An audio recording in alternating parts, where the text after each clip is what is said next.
Hello दोस्तों, स्वागत आप सबों का बिहार एसटीईटी के एक नए वीडियो में। और आज के अखबारों में जो कुछ बिहार एसटीईटी को लेकर के छपा है, और चूँकि मैंने आपको पहले भी इस बात को बताया था कि बिहार में बहाली जो है वो इतनी आसानी से संभव नहीं हो पाती है जितनी आसानी जो है लोग बोल देते हैं या जो लोग एक्सपेक्ट कर लेते हैं। बिहार में बहालियाँ 4 साल 5 साल 8-8 साल से जो है वो लटकी पड़ी हैं, जिस पे कोई सुनवाई नहीं हो रही है। और बिहार एसटीईटी 2019 के जो क्वालिफाई कैंडिडेट जो हैं, जो हमारे साथ या किसी भी चैनल के साथ जुड़े हुए हैं, हमारे टेलीग्राम ग्रुप में भी लगभग 2000 के आसपास के लोग जुड़े हुए हैं, सभी को यही लगता है कि बहाली जो है मिनटों में वो संपन्न हो जाएगी। लेकिन सरकार की जो मंशा है उस मंशा पर लगातार सवाल उठ रहे हैं। और आज भी एसटीईटी और टीईटी में जो लोग सफल हैं, उनके माध्यम से जो कुछ भी अखबारों ने छापा है या अखबारों ने बिहार एसटीईटी को लेकर के हर एक दिन कुछ ना कुछ ज़रूर जो है वो, चाहे छोटी खबर हो चाहे बड़ी खबर हो, कुछ ना कुछ जगह ज़रूर दी है।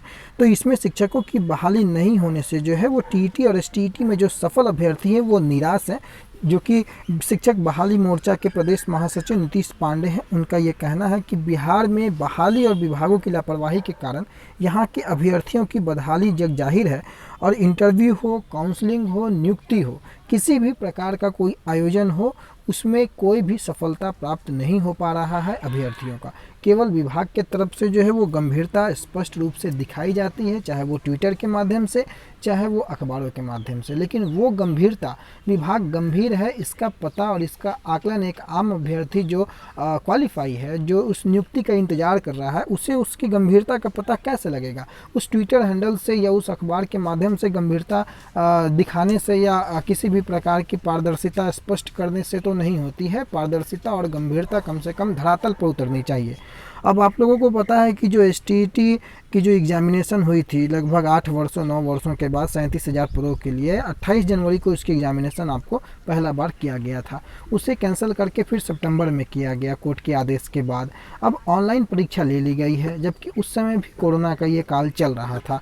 मैंने पिछले दिनों भी आपको बताया कि उत्तर प्रदेश जो कि बिहार का पड़ोसी राज्य है, लगभग बिहार के सारे लोगों का कहीं ना कहीं संबंध उत्तर प्रदेश से होता है, बिहार से सबसे सटा हुआ राज्य है। वहाँ शिक्षकों की नियुक्ति प्रक्रिया जारी है। अगले महीने तक लगभग 5000 से ज़्यादा शिक्षकों की बहाली वहाँ होनी है, जो कि 69,000 में से बचे हुए शिक्षक थे।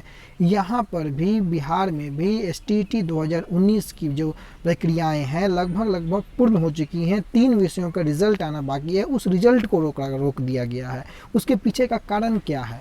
कोरोना का काल है, ठीक है, स्टाफ्स की कमी है, स्टाफ को जो है वो कम करके विभाग में या किसी भी ऑफिस में कार्य किया जा रहा है। लेकिन 3 विषयों के रिजल्ट को लेकर के लगभग जो 7000 कुछ अभ्यर्थी हैं, उनका रिजल्ट इतना भी बड़ा कोई इशू नहीं है कि वो जारी नहीं हो सकता है। कहीं ना कहीं इसे जारी नहीं करने के पीछे आप समझ सकते हैं कि क्या जो सवाल है, सबसे बड़ा बात यही है कि अगर वो 3 विषयों का रिजल्ट जारी हो जाता है तो एसटीईटी 2019 वाले अभ्यर्थी जो हैं उस चीज़ के लिए दबाव बना सकते हैं कि बहाली जल्द से जल्द करें। हालांकि सरकार को दबाव का कोई फ़र्क नहीं पड़ता है, लेकिन जो एसटीईटी और टीईटी जो अभ्यर्थी हैं, जो उनका मोर्चा है, उसमें एसटीईटी जो पास अभ्यर्थी हैं उनको जोड़ दें, या आपको 94,000 शिक्षक वाले मैटर को जोड़ दें और छठे चरण को जोड़ दें।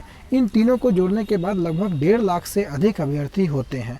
अब इन 1.5 लाख अभ्यर्थियों का दबाव, आपको पता है कि दबाव से सरकार को फ़र्क पड़ता हुआ नज़र नहीं आ रहा है। 1.25 लाख अभ्यर्थी पहले भी थे, और एसटीईटी 2019 को अगर आप जोड़ भी देते हैं इन 37,000 अभ्यर्थियों का, तो सबसे बड़ी बात कि 3 विषयों का रिजल्ट जब तक नहीं आएगा ये 37,000 अभ्यर्थी चू तक नहीं बोलेंगे। क्योंकि इन्हें पता है कि जब तक रिजल्ट नहीं आएगा तब तक कोई प्रक्रियाएं आगे नहीं बढ़ेगी।